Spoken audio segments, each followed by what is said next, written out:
আজকের আলোচনাটা শোনার পর হয়তো একটু অস্বস্তি হতে পারে, কারণ শুনতে শুনতে মনে হতে পারে আরে এই কথাগুলো যেন আমাকেই বলা হচ্ছে। কিন্তু বিশ্বাস করুন, যা কিছু এখানে বলা হবে তা আমাদের সবার ভালোর জন্যই। আচ্ছা, একটা জিনিস কি খেয়াল করেছেন? আজকাল কোনো কিছুতে বেশিক্ষণ মন দেওয়াটা কেমন যেন কঠিন হয়ে গেছে, তাই না? সারাক্ষণ শুধু নোটিফিকেশন, স্টুংটাং, কিন্তু আসল মনোযোগটা কোথায়? বলা হচ্ছে মানব সভ্যতার ইতিহাসে এই প্রথমবার মানুষ মস্তিষ্কের এত জটিল একটা সমস্যায় ভুগছে।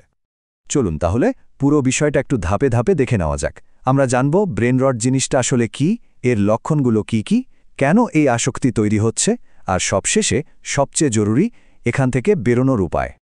তো চলুন সরাসরি আলোচনায় ঢুকে পড়ি। প্রথমেই যে প্রশ্নটা আসে, এই যে ব্রেইন রট বলা হচ্ছে, এটা আসলে কি? মনোবিজ্ঞানীরা বলছেন ব্রেন রট হলো এমন একটা অবস্থা যখন আমরা অতিরিক্ত ডিজিটাল ডিভাইস, বিশেষ করে মোবাইল ফোন ব্যবহার করি, তখন আমাদের মন আর শরীর দুটোর ওপরেই একটা মারাত্মক চাপ তৈরি হয়। আর এর ফল আমাদের আচরণ, আমাদের কাজ করার ক্ষমতা, এমনকি আমাদের বুদ্ধিমত্তার উপরেও এর খারাপ প্রভাব পড়তে শুরু করে। কিন্তু প্রশ্নটা হলো, কিসের জন্য আমাদের ব্রেনের এই অবস্থা হচ্ছে? বিজ্ঞানীরা বলছেন এর পেছনের ভাইরাসটা হলো সোশ্যাল মিডিয়া। হ্যাঁ, এই যে ঘন্টার পর ঘন্টা ধরে আমরা রিলস, শর্টস বা ভাইরাল কন্টেন্ট দেখে চলেছি, এগুলোই একটু একটু করে আমাদের মস্তিষ্ককে ভেতর থেকে পচিয়ে দিচ্ছে। এর মূলত 4টে প্রধান লক্ষণ বা সিম্পটম আছে। চলুন সেগুলো এক এক করে দেখে নিই। প্রথম লক্ষণটার নাম জম্বি স্ক্রলিং। ব্যাপারটা নিশ্চয়ই পরিচিত লাগছে। মানে কাজের ফাঁকে ভাবলেন 2 মিনিট একটু ফোনটা দেখি, আর সেই রিলস দেখা শুরু হলো। কখন যে 2 মিনিট থেকে 1 ঘন্টা হয়ে গেল তার কোনো হুঁশই থাকে না। কোনো ভাবনা চিন্তা নেই, কোনো অনুভূতি নেই, শুধু আঙুলটা স্ক্রিনের ওপর চলছে তো চলছেই, একদম জম্বির মতো।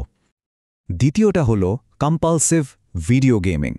মানে গেমের ভার্চুয়াল জগতে এতটাই আসক্তি তৈরি হয় যে বাস্তব জীবনটা কেমন যেন ফিকে হয়ে যায়। পরিবারের লোকজন বা বন্ধুদের সাথে কথা বলার চেয়েও গেমের দুনিয়াটাই বেশি আপন মনে হতে থাকে। আসল দুনিয়ার সাথে যোগাযোগটাই কঠিন হয়ে পড়ে। এরপর আসছে 3 নম্বর লক্ষণটা, আর এটা সম্ভবত সবচেয়ে বিপজ্জনক। এর নাম ডুম স্ক্রোলিং। এটা কি?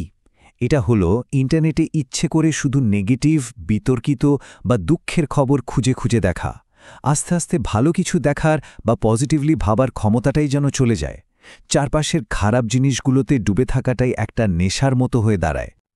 আর 4 নম্বরটা নোটিফিকেশন চেকিং। এটাকে বলতে পারেন আজকের যুগের একটা নার্ভাস টুইচ।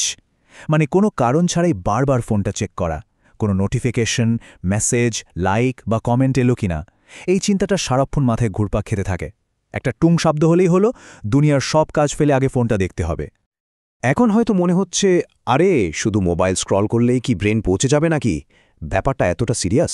চলুন এর পেছনের আসল বিজ্ঞানটা একটু বোঝার চেষ্টা করি। ব্যাপারটা কি হয় দেখুন, আমরা যখন রিলস দেখি বা গেম খেলি, আমাদের মনে হয় আমরা রিল্যাক্স করছি, তাই না? কিন্তু আমাদের মস্তিষ্কের ভেতরে তখন কি চলে জানেন? একটা রীতিমতো ঝড় বয়ে যায়।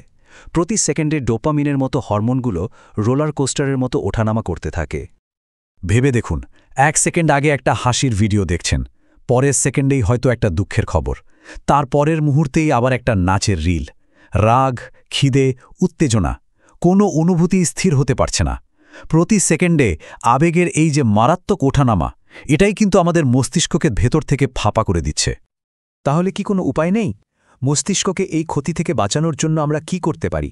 হ্যাঁ, উপায় অবশ্যই আছে। চলুন এবার সেই সমাধানগুলো নিয়ে কথা বলা যাক। এই ব্রেন রট থেকে বেরিয়ে আসতে আমাদের মূলত 4টে জিনিসের ওপর জোর দিতে হবে। 1. কিউরিওসিটি বা কৌতূহল।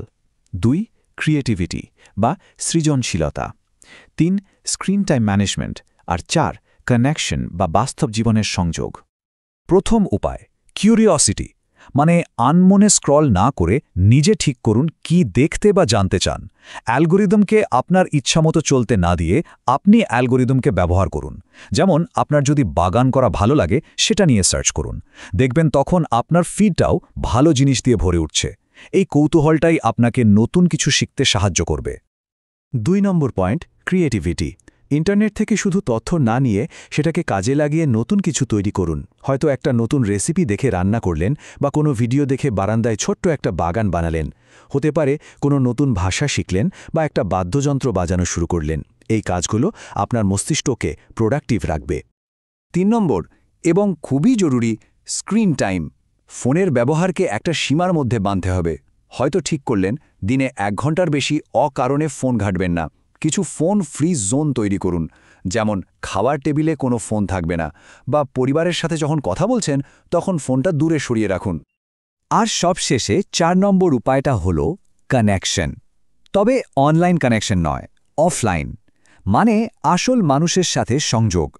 কাউকে মেসেজ করার বদলে ফোন করে কথা বলুন। বন্ধুদের সাথে আড্ডায় গান পোস্ট না করে সবাই মিলে একসাথে গান করুন।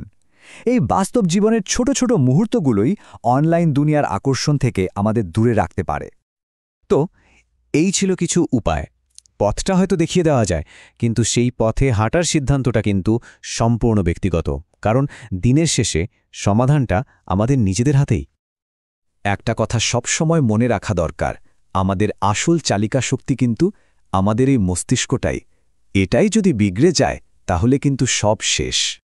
তাই সময় থাকতে আমাদের মস্তিষ্ককে বাঁচাতে হবে। এখন প্রশ্ন হলো, এই পচনের হাত থেকে মস্তিষ্ককে রক্ষা করতে আজ থেকে কোনো একটা ছোট বদল আনা যায়?